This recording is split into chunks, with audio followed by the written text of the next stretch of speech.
పవన్ కళ్యాణ్ తప్ప ఎవరు యాక్ట్ చేసిన అజ్ఞాతవాసి హిట్ అయ్యేది. ఎందుకంటే ఇన్ఫాక్ట్ కలేజాలో పవన్ కళ్యాణ్ గారు చేసి అజ్ఞాతవాసిలో మహేష్ బాబు గారు చేస్తుంటే. Welcome to HS show. What channels can make a flop film hit. Pawan Kalyan ఒక మాస్ ఫాలోయింగ్ ఉన్న హీరో. దానికి తోడు ఆడియో లాంచ్లో త్రివిక్రమ్ గారు నేనేమడిగితే అది చేశారు. నాకు తెలిసి ఈ సినిమాలో కళ్యాణ్ గారు నట విశ్వరూపం చూస్తారు మీరు. పవన్ కళ్యాణ్ గారు 25th and last movie.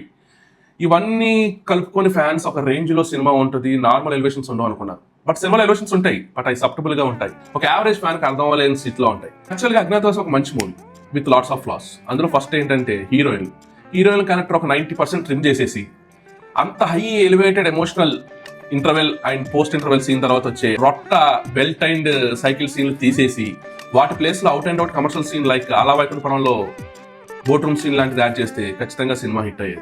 Hero based movies వచ్చే టైంలో వచ్చిన ఒక స్టోరీ బేస్డ్ మూవీ, దాన్ని పవన్ కళ్యాణ్ ఫ్యాన్స్ హ్యాండిల్ చేయలేకపోయారు, తీసుకురాపోయారు.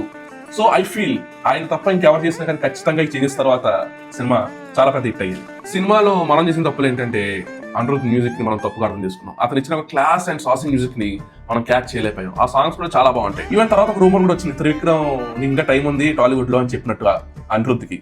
బేసిక్ గా నాకేమనిపించింది అంటే నిన్ను అర్థం చేసుకోవడానికి మామూలుగా టైం కావాలని నాకు అనిపించింది.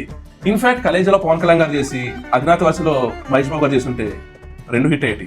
ఎందుకంటే పవన్ కళ్యాణ్ కి గాడ్ లెవెల్ ఇమేజ్ ఉంది, మహేష్ బాబు గారికి సిఓ క్యారెక్టర్స్ ఈజీగా పుల్ ఆఫ్ చేస్తారన్న ఇమేజ్ కూడా ఉంది కాబట్టి. And DOP work and fights చాలా బాగుంటాయి మూవీలో.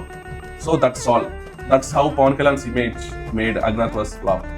ఈ మూవీలో నేను చెప్పిన చేంజెస్ అని ఎడిట్ చేసి ఒక న్యూ ఫిలిం ఆఫ్ అజ్ఞాతవాసిని నేను ఇవ్వాలనుకుంటున్నాను. మీకు ఆ లింక్ కావాలనుకుంటే కామెంట్ చేయండి. అండ్ నెక్స్ట్ ఏ మూవీని ఇక్కడ చూడాలనుకుంటున్నారో దాన్ని కూడా కామెంట్ చేయండి.